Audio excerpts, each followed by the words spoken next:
এই যে আমার সেই মুড়ি কাটার জমি, আজকে 35 দিন বয়সে কোপানো হচ্ছে।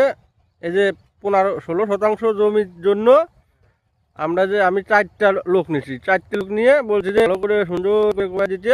হ্যাঁ, সেভাবে কোপাচ্ছে। এই যে 4জন লোক ঘাস টাস সব বলছি যে ধরে ধরে কোপাই দিচ্ছে, সেইভাবে কোপাচ্ছে। যে এখান থেকে শুধু ঘাস আর ঘাস। হ্যাঁ, ওই যে ঘোপে ঘোপে ঘাস।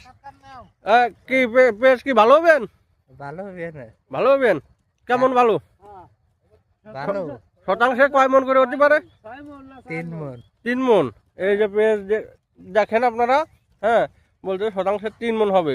তা আশা করি 3 মন না হলেও 2.5 মন করে হয়ে যাবে।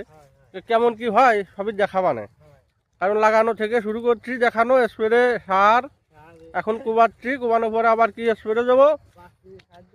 হ্যাঁ, তারপরে উঠানোর সময় পর্যন্ত সবই দেখাবো। এই যে কোবানোর সময় আমি যে কিছু ইউরিয়া সার দিছি, এই যে দেখা যাচ্ছে।